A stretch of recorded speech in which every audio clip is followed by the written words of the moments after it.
My name is Rachel, and I am 35 years old. And for most of my life, my family made sure I never forgot that I was the one who didn't measure up.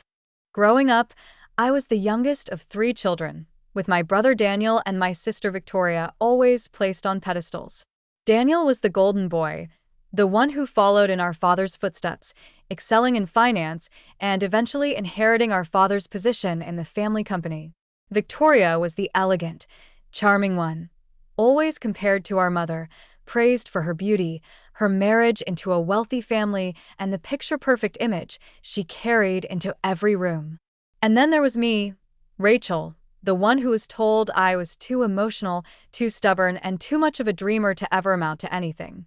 It was a sentence I carried around my neck like a chain for years, a quiet reminder that in their eyes, I was simply not good enough. The breaking point came when I turned 25. I had just finished university with a degree in hospitality management, and I remember telling my parents with all the excitement in the world that I wanted to open a small seaside in one day. My father laughed, a dry, dismissive laugh that still echoes in my memory, and said, "Rachel, you can barely keep your own room in order, let alone manage a business. Stop embarrassing yourself." My mother didn't laugh, but her silence cut deeper. And my siblings? They smirked, exchanged a glance, and carried on with their wine as though I hadn't spoken at all. That night, I cried into my pillow, but more than sadness, something hardened in me. I decided that if they saw me as incapable, then I would either prove them wrong or die trying. The next decade of my life was not glamorous. While Daniel and Victoria paraded their perfect careers and marriages at family gatherings, I worked tirelessly. I didn't have investors and certainly not a cent of help from my parents, so I worked double shifts at a hotel on the coast, sometimes juggling 2 or 3 jobs at once. I cleaned rooms, managed check-ins, carried luggage, and absorbed everything I could about what made guests happy and what drove them away. I lived in a tiny rented apartment where the walls sweated in the summer and froze in the winter, and more than once, I fell asleep on the kitchen floor with unpaid bills scattered around me. There were days when I thought maybe my family was right, that I wasn't cut out for this, that perhaps I should just marry someone wealthy and let that be my ticket to comfort, as my mother often suggested. But every time that thought crept in, I remembered my father's laugh, and it fueled me like fire in my veins. At 28, I took my first big risk. I pooled together every dollar I had saved, just enough for a down payment, and bought a small, rundown guest house near the beach in a town no one in my family cared to visit. The roof leaked, the walls were chipped, and the neighbors shook their heads, whispering that I was throwing my life away. But I had a vision. For months, I lived on instant noodles, worked at the hotel during the day, and came back at night to scrub walls, paint, and fix plumbing with my own 2 hands. I learned everything from YouTube videos and manuals, often injuring myself along the way, but I refused to quit. Slowly, room by room, the guest house began to transform. By the time I turned 30, the place was not just functional, it was beautiful.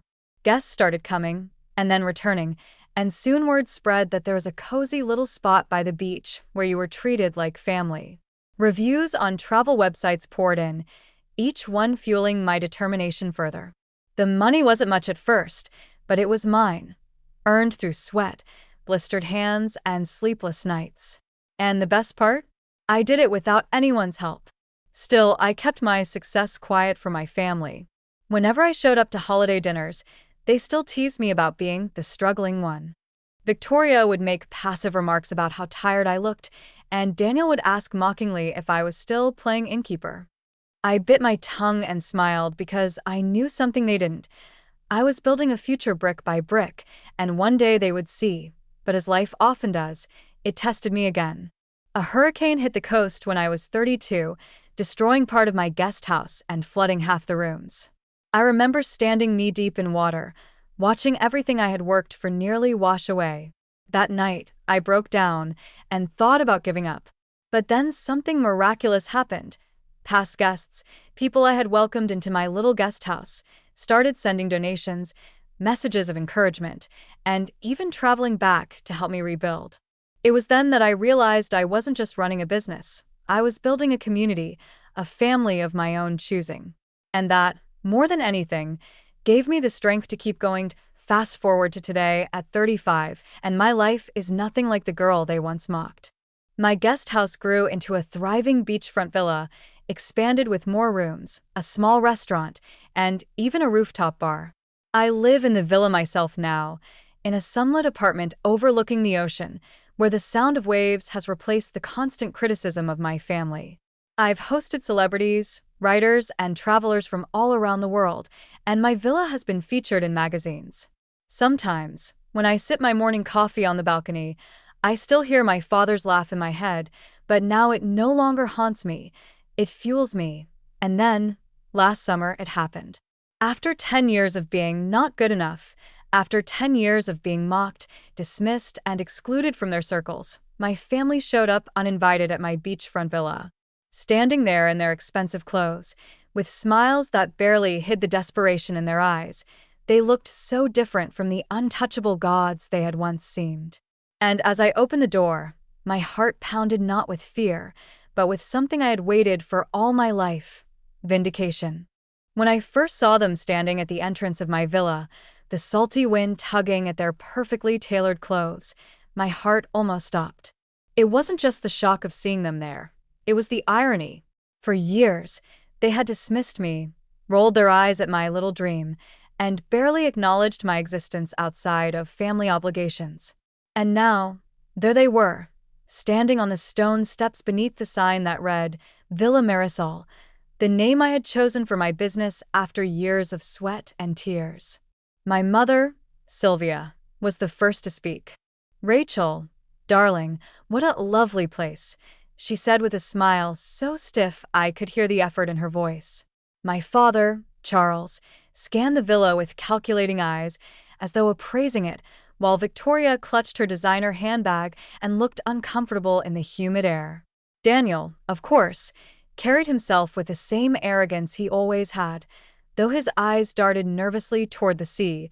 I invited them inside out of politeness, though every nerve in my body screamed to slam the door in their faces. The air felt thick as they stepped into the foyer, where photographs of smiling guests and newspaper clippings praising the villa hung on the walls. My father stopped at one of the articles, his jaw tightening, and I realized that this was the first time they were truly confronted with the fact that I had succeeded without them. Victoria muttered something about the decor being quaint, while Daniel brushed invisible lint off his sleeve, as if the very air of my villa might soil him. But beneath their snide remarks and forced smiles, I sensed something else: desperation. It didn't take long before the reason for their visit came out. Over dinner, as the waves crashed gently outside, my father cleared his throat and began his speech. "Rachel," he said, his voice unusually subdued, "we're here because things have been difficult." I looked at him, waiting, and he shifted in his seat. "The company, it's not what it used to be. We've faced some challenges, and well, Daniel made some risky investments that didn't pan out." My brother shot him a sharp glance, his pride wounded at being exposed, but he didn't deny it. My mother sipped her wine nervously while Victoria adjusted her necklace. Avoiding my eyes, I let the silence stretch before I asked, "And what does this have to do with me?" My voice was calm, but inside my chest, my heart was thundering. My father's eyes hardened for a moment, but then he softened, forcing a smile. "We thought, perhaps, given your success here, you might be willing to help. A short-term loan, maybe, just until things stabilize." And there it was, the real reason. They hadn't come to see me out of pride, or love, or reconciliation. They had come because they needed me. The daughter, who was never good enough, was now their only hope. For a moment, I almost laughed. 10 years ago, I had begged them for a loan, a fraction of what they were asking now, just enough to start renovating my guest house. They had turned me down cold. My father told me it was a waste of money, and my mother suggested I find a wealthy husband instead. Daniel had mocked me for even asking, saying, "No one vacations in that dump of a town." And Victoria, with her perfect smile, had said, "Sweetie, you're not really cut out for business anyway." I remembered those words like they had been burned into my skin. And now, they were sitting in my villa, eating food from my kitchen, asking me to save them. I looked around the table. studying their faces. My father's pride barely held together, my mother's desperation bleeding through her carefully painted expression, Victoria's discomfort, and Daniel's anger simmering just beneath the surface. It would have been so easy to give in to the temptation of revenge, to throw their words back in their faces, to tell them no just as they once told me. But another part of me, perhaps the part that had been starving for their approval all these years, wanted to hear them admit they had been wrong, as I leaned back in my chair and said quietly, "Why me? You've always said I wasn't capable, that I'd never succeed. Why would you come to me now?" The silence that followed was deafening. My mother reached across the table, her hand trembling slightly, and said, "Rachel, we may not have said it enough, but we're proud of you." Her voice cracked on the word proud, and for a moment, I wondered if she even believed it herself. My father didn't speak, but the muscle in his jaw twitched. Daniel muttered something about it being just business, and Victoria finally looked up at me with wide, pleading eyes. "We need you, Rachel," she whispered. The words hit me like a wave. For 10 years, I had lived with the knowledge that I wasn't enough for them, that nothing I did would ever be worthy of their acknowledgement. And now, they were the ones saying they needed me. I should have felt triumphant, but instead, I felt an ache in my chest, an ache for all the years lost, all the love withheld, all the moments when a kind word could have changed everything. I wanted to scream at them, to make them feel the weight of what they had done to me, but instead, I excused myself and stepped out onto the balcony. The night air was cool, and the moon cast silver light over the ocean. I stood there, breathing deeply, trying to quiet the storm inside me. Memories flashed through my mind. My father laughing at me when I was 25, Daniel rolling his eyes at every achievement I tried to share, Victoria's condescending smiles, my mother's silence. And now here they were needing me. I leaned against the railing, listening to the waves, and realized that this was the moment I had been waiting for all my life. The tables had turned, and the power was finally mine. When I returned inside, they looked at me expectantly, like beggars waiting for scraps. I didn't give them an answer that night. Instead, I smiled faintly and said, "We'll talk tomorrow." And as I went to bed in my sunlit apartment above the villa, the sound of the ocean in my ears, I knew one thing for certain. My family had no idea who they were dealing with anymore. The next morning, I woke up early, long before my family stirred in their guest rooms. The villa was quiet except for the soft hum of the waves outside, and I padded barefoot across the cool tiles into the kitchen. As I made my coffee, I thought about the surreal reality of the situation. My family, those same people who had once laughed at me, belittled me, and ignored my struggles, were now sleeping under my roof, waiting for me to decide their fate. It was a strange mix of emotions: pride, anger, sadness, and a heavy sense of justice. I carried my coffee to the balcony, watching the sunrise bleed orange across the water, and I asked myself the question I had avoided all night. Do I help them? Or do I let them drown in the mess they created? When I finally went downstairs, I found my mother already awake, dressed impeccably as always, her hair pinned back and her pearl earrings catching the morning light. She was sitting at the dining table with a cup of tea, and when she saw me, she gave me a smile that felt almost maternal, though a little too practiced. "Rachel," she said softly, "can we talk, just the two of us?" I sat across from her, wary. She hesitated for a moment, then sighed. "I know we weren't always supportive. I know your father especially has been hard on you. But we never stopped caring. We didn't see what you were capable of." Her voice trembled slightly, but I had known her long enough to tell when she was bending the truth. I stared at her, remembering the countless birthdays where my achievements were ignored in favor of Daniel's promotions or Victoria's charity galas. Caring? Maybe. But supportive? Never. Before I could respond, Daniel walked in, his tie already knotted even though he had nowhere to go. He poured himself a glass of orange juice and sat down with the confidence of someone who still believed the world owed him everything. "So," he began, "what's the plan, Rachel? How much can you give us?" He didn't even bother to sugarcoat it, no apologies, no gratitude, just expectation. My stomach turned at his entitlement. You make it sound so simple, I replied evenly. As if I owe you something. He rolled his eyes. It's not about owing. It's family. We help each other. That was almost too much for me to bear. We help each other? Where was this so-called family when I was painting walls at 3 in the morning, or when I was crying alone after the hurricane destroyed half my villa? Where was this help when I begged them for support at 25, only to be laughed out of the room? Victoria joined us next, her silk robe flowing around her like she was still in her city apartment rather than a coastal villa. She leaned against the doorway and said, "Rachel, I know things were said in the past, but this is bigger than all that. If the company goes under, it will ruin everything Dad built, and honestly, it will ruin us too. You don't want to see your family lose everything, do you?" Her voice dripped with manipulation, the same kind she had used her entire life to get what she wanted. And for the first time, I didn't feel small in her presence. I didn't feel overshadowed or belittled. I felt powerful, because they needed me now, and I could see the panic in her eyes beneath the calm exterior. My father appeared last, silent at first, but his presence still commanding. He sat down heavily at the head of the table, his hands clasped in front of him. "Rachel," he said, his voice low, "this is serious. We could lose everything if you don't step in. I never thought I'd ask this of you, but here I am." The words were almost painful for him to say. He looked at me, his eyes searching mine, and for the first time in my life, I saw something in his face I had never seen before. Vulnerability. I stood, pacing slowly as their eyes followed me. "Do you know," I began, "that when I bought this villa, I didn't even have enough money to fix the roof? I worked nights and days. I ate instant noodles for months. I bled for this place. And not once did any of you offer to help. Not once. You mocked me, you dismissed me, and you left me to fail.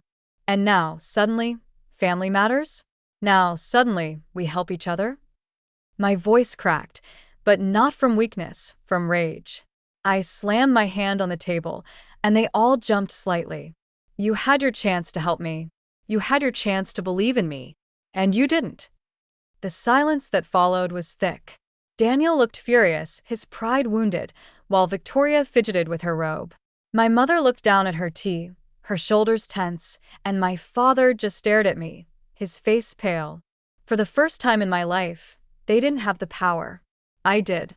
And I wanted them to feel every ounce of the humiliation they had once poured on me. But here's the thing. Power is a dangerous drug. Standing there, watching them squirm, I felt a thrill I wasn't proud of. Part of me wanted to crush them, to throw them out of my villa, and watch them crawl back to the city with nothing. But another part of me, the girl who had once begged for their approval, wanted something else.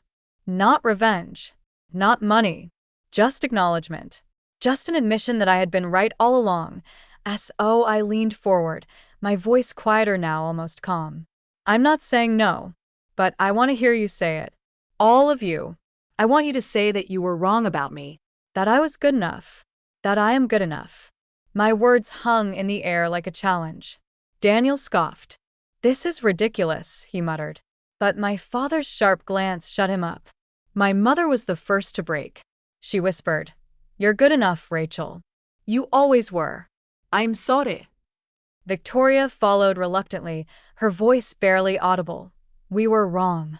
And finally my father, with his pride crumbling in his throat, said, "You've built something remarkable here. You proved us all wrong." The words filled me with a strange warmth, but also with sorrow. Because as much as I had waited my whole life to hear them, they came only because they needed me. They weren't given freely. They were dragged out by desperation.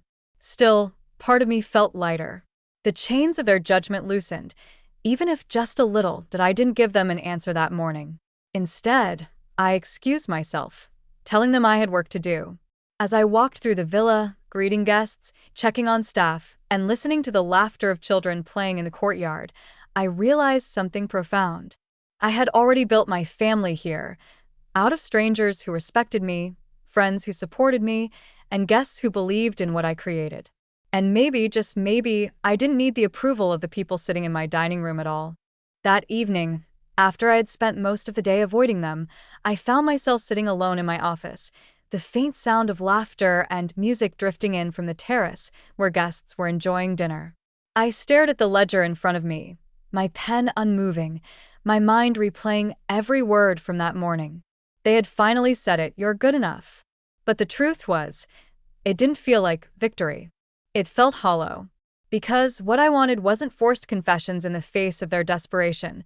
What I wanted was for them to have believed in me when no one else did. And that, I realized, was something I would never get that I was pulled from my thoughts when there was a soft knock at the door. It was Victoria. She entered hesitantly, her usual confidence dimmed, and closed the door behind her. "Rachel," she began, her voice softer than I'd ever heard it, "I know I've been awful to you. I know I made you feel small."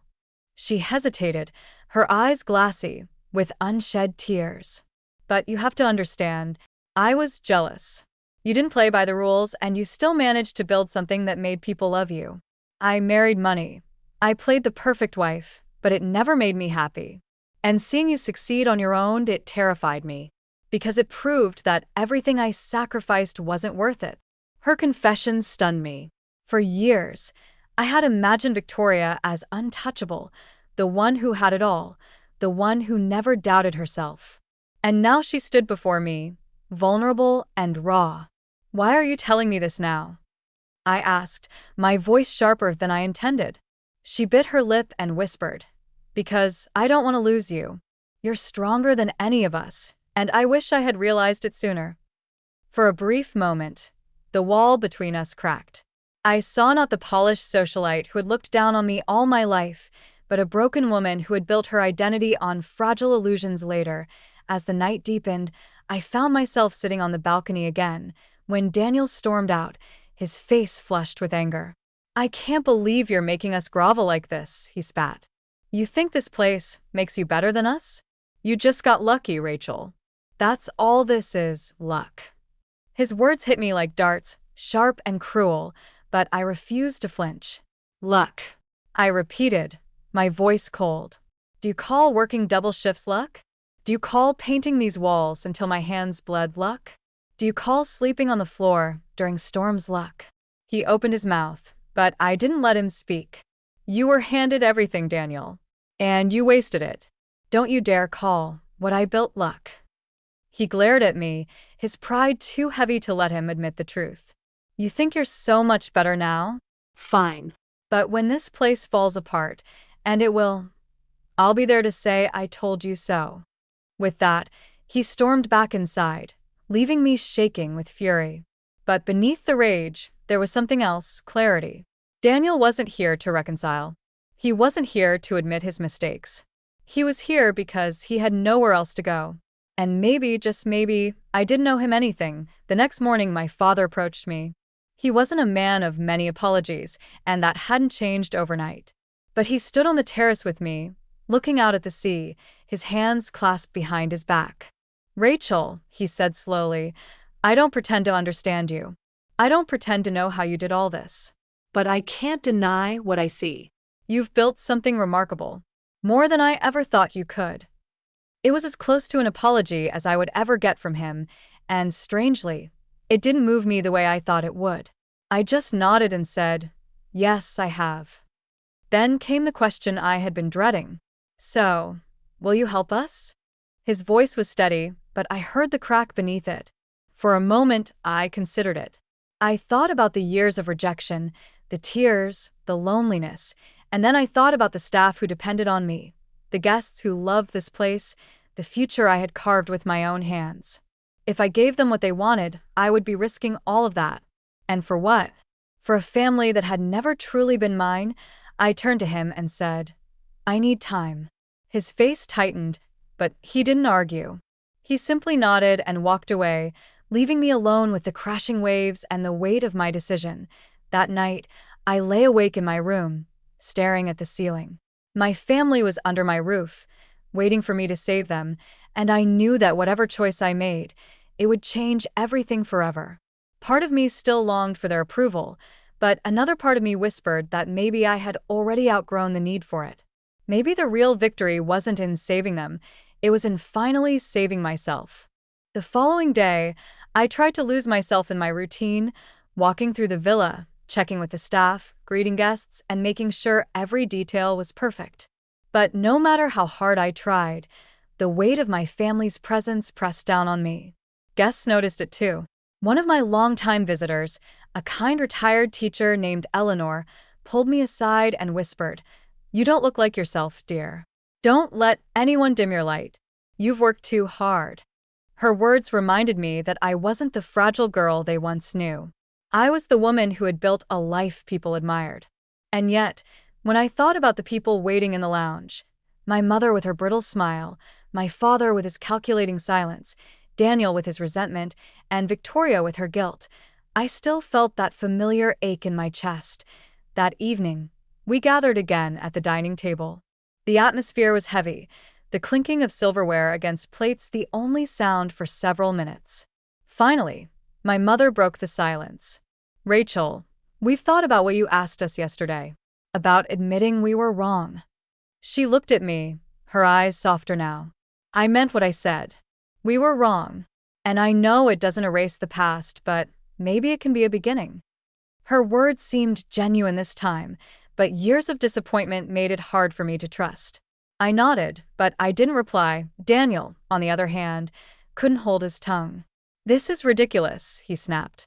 "We're wasting time.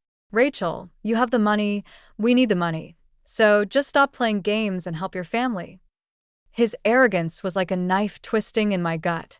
I looked at him steadily and said, "You don't get to demand anything from me. Not after the way you treated me." He scoffed, but my father silenced him with a look. Then my father leaned forward, his voice low but firm. "Rachel, this is bigger than grudges. The company is drowning. Hundreds of employees could lose their jobs if it collapses. Are you willing to let that happen?" His words hit harder than I expected. It wasn't just about my family, it was about people I had never met, people who depended on the company's survival. My father knew exactly where to strike, and for a moment, guilt washed over me. Could I live with myself if I refused to help, knowing others might suffer? That night, unable to sleep, I walked along the beach, the sand cool beneath my feet, the waves brushing my ankles. I thought about everything I had endured, the ridicule, the loneliness, the years of silence from my own parents. And then I thought about the employees my father had mentioned, people who probably had families of their own, children to feed, bills to pay. Should they suffer for the arrogance of my brother and the mismanagement of my father? I didn't know the answer. All I knew was that the decision in front of me felt heavier than anything I had faced before. As I walked back to the villa, I saw Victoria sitting alone on the terrace, a glass of wine in her hand. She looked up at me, her eyes tired. "Can I tell you something?" she asked quietly. I sat down beside her, and she exhaled deeply. "My marriage is falling apart. Everyone thinks I live this perfect life, but it's a lie. Henry barely speaks to me anymore, and I know he's been unfaithful. I envy you, Rachel. You built something that's yours. You don't depend on anyone. You're free. I wish I had that." Her confession left me stunned. For years, she had been the example, the one my parents held up as proof of what success looked like.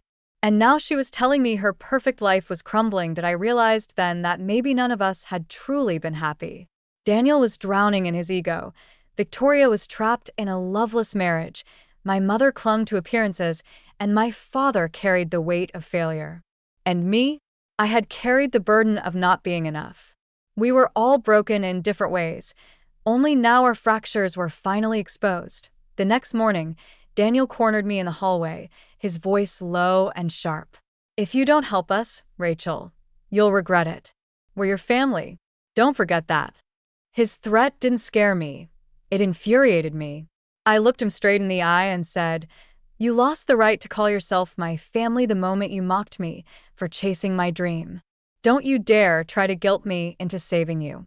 He stepped back, shocked at my defiance, and for the first time, I saw fear in his eyes.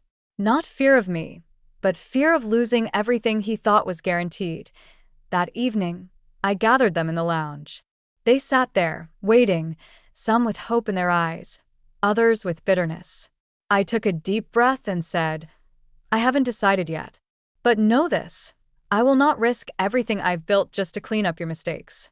If I help, it will be on my terms, not yours. My voice was steady, my heart firm.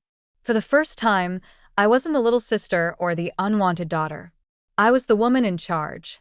The following days stretched into a tense rhythm inside the villa. My family lingered in the common spaces like restless ghosts, each of them trying in their own way to sway me. My mother followed me into the kitchen, offering to help with meals even though she had never lifted a pan in her life. Victoria spent long afternoons by the pool, attempting casual conversations with my guests as if pretending she belonged there. Daniel paced constantly, snapping at staff when he thought no one was watching, his entitlement leaking out no matter how hard he tried to hide it. And my father, he was the most unnerving of them all. He sat for hours in the lounge, staring out at the ocean with a stern, unreadable expression, a man who had built his life on control and now found himself powerless. I, on the other hand, buried myself in work. I hosted a wedding that weekend, one of the biggest events the villa had seen yet. The bride, a young woman named Isabel, hugged me tightly after the ceremony and whispered, "You made this the most beautiful day of my life."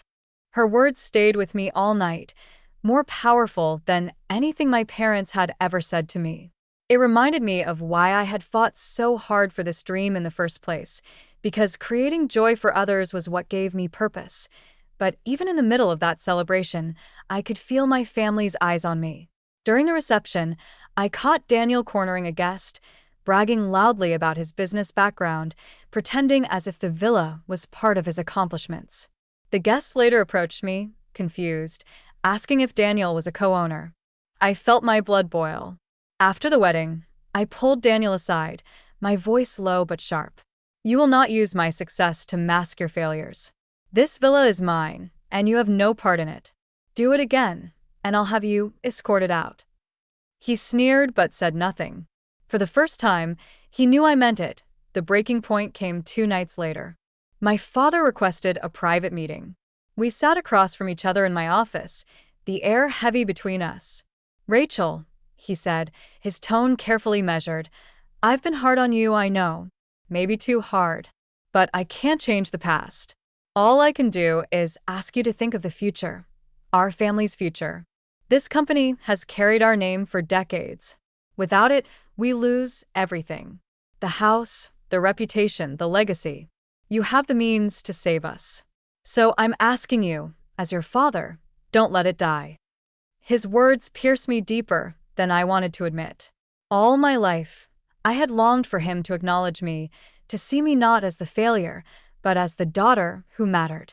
And now, here he was calling on me to be the savior. But beneath the surface, I saw the manipulation too.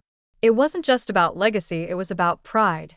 He couldn't stand the thought of being remembered as the man who lost everything. I leaned forward, my eyes locked on his. "You had no problem letting me drown when I needed you. You let me scrape by, humiliated, mocked, abandoned. And now you ask me to risk everything I built to protect the same people who watched me suffer." My voice cracked, but I didn't look away. "Tell me, Father, why should I?" For a moment, I thought he might yell, but instead, he looked down, his shoulders heavy. "Because despite everything, you're stronger than the rest of us," he admitted quietly. The honesty in his voice startled me. I didn't know if it was manipulation or truth, but it shook something in me nonetheless. That night, I couldn't sleep. I paced my room, torn between fury and guilt. Helping them meant jeopardizing my future, risking the villa I had built with my own hands. Refusing them meant watching them collapse, and knowing that, for all their cruelty, they were still my blood. My heart waged war against itself. I stared out at the waves crashing in the moonlight, wondering if maybe the ocean was the only thing that truly understood me. Then, just before dawn, Victoria knocked softly on my door. Her face was pale, her eyes swollen from crying. "Rachel," she whispered, "I think Daniel's in trouble. More than he's telling us." I overheard him on the phone. "He's not just losing money, he owes it. A lot of it. To the wrong people." My stomach dropped. Suddenly, it all made sense. The desperation, the urgency, the fear behind his arrogance. This wasn't just about the company's survival. This was about Daniel's mistakes catching up to him. Everything crystallized then. My family wasn't here because of legacy or pride or even love. They were here because they were drowning in the consequences of their own choices. And they expected me, the girl who is never good enough, to be their lifeline. As the sun rose, painting the sky pink and gold, I made a silent promise to myself. Whatever decision I made, it would be mine alone. No guilt, no manipulation, no empty apologies would sway me. For the first time in my life, I held all the cards, and I was going to play them on my terms. The morning after Victoria's confession, I woke with a clarity I hadn't felt in years. The weight that had sat on my chest since they arrived finally shifted into something sharper: resolve. My family wasn't here out of love or respect. They were here because of desperation, because Daniel's arrogance and my father's pride had finally caught up with them. And though part of me still longed for the approval I had craved all my life, another part, the stronger, steadier part, knew it was time to stop living for their validation. I gathered them in the lounge, sunlight pouring through the wide glass windows, illuminating faces that looked more fragile now than I had ever seen. My mother sat with her hands folded tightly, as though in prayer. Victoria looked drained, her perfect facade stripped away. Daniel paced like a caged animal, his nerves fraying at the edges. And my father, always the figure of control, looked aged, his shoulders bowed beneath the weight of failure. I stood before them, not the timid girl they remembered, but the woman I had become. "You came here asking me to save you," I began, my voice steady. "For years, you told me I wasn't good enough. For years, you watched me struggle, laughed at my dreams, and left me alone when I needed you most. And now you come to me as though none of that happened. As though family only matters when you're the ones in need." Daniel opened his mouth to interrupt, but I raised my hand, and for once, he stayed silent. "I have thought about this day and night since you arrived. I have weighed my anger against my compassion, my pride against my guilt. And I have decided." I paused, watching their eyes widen with anticipation. "I will not give you my money. I will not risk the villa I built with my own blood and sweat to cover for mistakes that were never mine. But I will help you in another way." They looked confused, some relieved, others furious. My father leaned forward. "What do you mean?" he asked cautiously. I took a breath. "I know people who can advise you. Real advisors who aren't blinded by pride or arrogance. I will connect you with them. I will help you restructure, guide you if you are willing to listen. But my money stays here. My future stays here." Daniel exploded. "This is useless. We don't need advice. We need cash. Without it, everything's gone." His face flushed red, and he stepped toward me, but my father's voice cut through the tension. "Enough, Daniel." The room fell silent. My father's eyes locked onto mine, and for a long moment, neither of us spoke. Finally, he nodded slowly. "You're right," he said hoarsely. "This isn't your burden to carry. We made this mess. We will clean it up." His admission felt like a closing chapter on the years of dismissal and scorn. It wasn't the grand apology I had once dreamed of, but it was real. And in that moment, it was enough. Victoria wept quietly, whispering thank yous even though I hadn't saved them in the way they expected. My mother reached for my hand, her touch hesitant but genuine. And Daniel? He stormed out, unable to accept a world where he was no longer untouchable. When the day came for them to leave, I stood on the steps of my villa, watching as they loaded their bags into the car. My mother hugged me, fragile but warm. My father shook my hand, his grip firm but not overbearing, and said, "You did what I couldn't. You stood your ground." Victoria lingered, her eyes searching mine. "I'll come back," she promised. "Not for help. Just to see you." And Daniel didn't say a word. He couldn't even look at me. As their car disappeared down the road, I felt an unfamiliar peace settle over me.